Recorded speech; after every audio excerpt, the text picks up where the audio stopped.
ማነብላችሁ ግጥም ነው ወይስ ተረት? በቃ ተረት አነብላችኋለሁ። ስለነኚህ 9 ቁጥሮች ነው ማነብላችሁ። እሺ ድሮ አይስማሙም ነበር፣ ጠበኞች ነበሩ፣ ይደባደቡ ነበር እነኚህ 9 ቁጥሮች። አሁን ስለነሱ አነብላችኋለሁ። የተረቴ ርዕስ ትዕቢተኛው 9ና ትሁቱ 1። አሁን ምን አልኩኝ? ተረት ተረት። ልጆች በድሮ ጊዜ ቁጥሮች እርስ በርሳቸው ይጣሉ ነበር። 9 8ን፣ 8 7ን፣ 7 6ን፣ 6 5ን፣ 5 4ን፣ 4 3ን፣ 3 2ን፣ 2 1ን በጥፊ በካልቾ በቴስታ በቦክስ ይመቱ ነበር ነው። ከዕለታት አንድ ቀን 9 ቁጥር ተሞኘና አጠገቡ ወደ ቆመው 8 ቁጥር በንቀት ተመልክቶ 8 ቁጥር እኮ የኔ ታናሽ ነው፣ ታላቅ ደግሞ ታላቅነቱን ለማሳየት ታናሹን መምታት አለበት ብሎ ፎከረ። ፎክሮም አልቀረ ግድንግድ ዱላ አመጣና እየተዟዟረ 8 ቁጥርን ወገቡን ቀለጠመው። 8 ቁጥርም በድንጋጤ እየጮኸ ወይኔ ወገቤን ምን ነካ 9 ምን አጥፍቼ ነው የምትቀጠቅጠኝ አለው። 9 ቁጥርም ቀብረር አለና ታላቅ ሆኜ በመፈጠሬ መብቴ ነው መምታት ዱላ አስፈንዝሬ አለው። 8ም ይህን በሰማ ጊዜ እየተሽቆጠቆጠ ታናሽን መምታት ከሆነ መላው እኔም 7ን ፍዳውን ላብላው አለና ፎከረ። እንደ ፎከረውም ወደ 7 ቁጥር ዞረና ሱሪው እስኪቀደድ ድረስ ቂጡን ደጋግሞ በካልቾ አለው። ምስኪኑ 7ም በ8 ቁጥር ካልቾ በጣም አዝኖ ጎንበስ አለና የተቀደደ ሱሪውን ተመለከተ። ከዚያም ወደ 8 ቀና ብሎ ወንድሜ 8 አስደነገጥከኝ፣ ምን በድዬ ነው በእግሬ ያጎንከኝ አለው። 8 ቁጥርም ቀብረር ብሎ ስለተፈጠርኩ ታላቅ ሆኜ መብቴ ነው መምታት በካልቾ አጉኛ አለው። 7 ቁጥር ይህን በሰማ ጊዜ የተሽቆጠቆጠ ስለጠየቅኩ በጣም ይቅርታ፣ እኔም ወርጄ ታናሼን ልምታ በማለት ፎከረ። እንደ ፎከረውም ወደ ታናሹ ቁጥር ወደ 6 ዞረና ሆድሆዱን በቡጢ ይነርተው ጀመር። ምስኪኑ 6ም በቡጢው ብዛት ያበጠ ሆዱን ጎንበስ ብሎ እያየ ጠብ እንኳን የለን ያለ መግባባት ለምን መታኝ ወንድሜ 7 አለው። 7ም ቀብረር አለና 7 ትልቅ ነኝ፣ 6 ሚጢጢ መብቴ ነው መምታት አንተን በቡጢ አለው። 6 ቁጥር ይህን በሰማ ጊዜ እየተሽቆጠቆጠ እንዲህ ከሆነ ቁጣዬን ትቼ ወደ 5 ልሂድ ወደ በታቼ ሲል ፎከረ።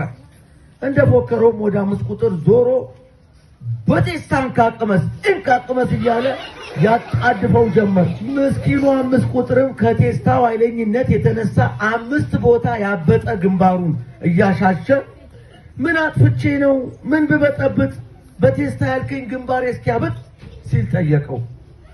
6 ቁጥርም ቀብረር ብሎ ጥፋትም ባይኖር የማያስመታ ታላቅ ስለሆንኩ አልኩ በቴስታ አለው። 5ም ይህን በሰማ ጊዜ ተንበርክኮ እየተሽቆጠቆጠ እንዲህ ከሆነ አዲሱ ስርዓት ቡጢ ጨብጬ ልሂድ ወደ 4 ብሎ ፎከረ።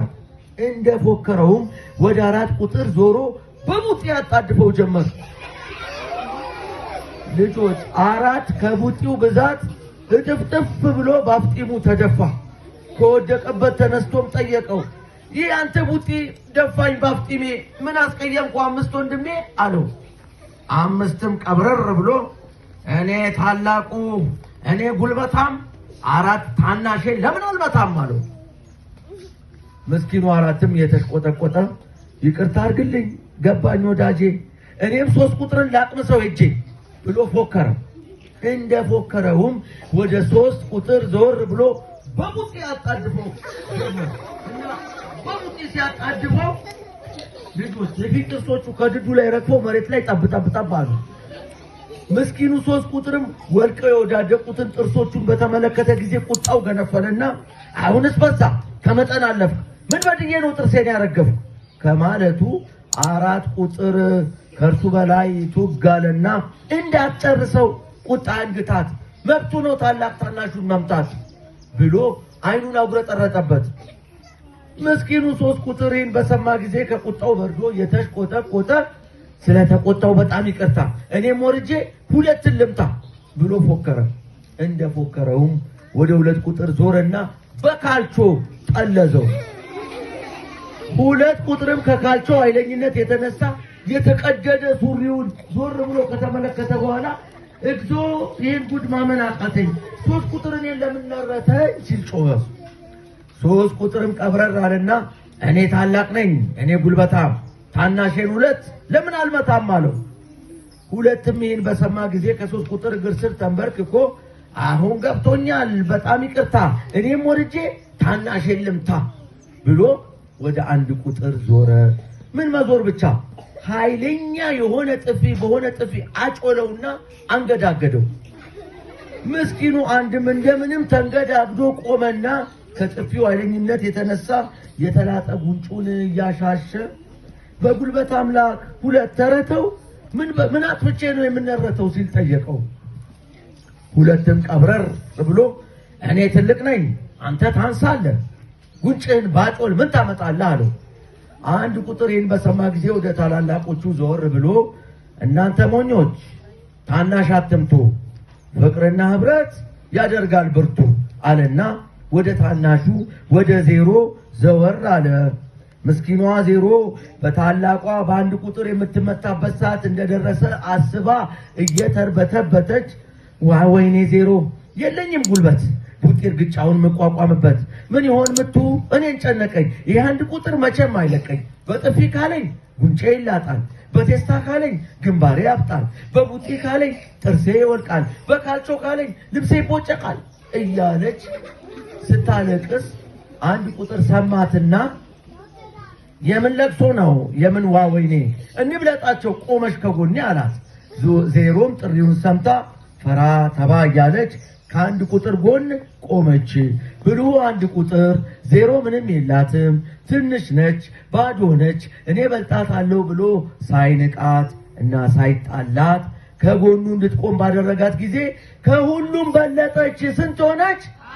10 ቁጥር ሆነች ይባላል። ተረቴን መልሱ ጎበዝ ልጆች። ከዚህ ተረት ምን ተማራችሁ?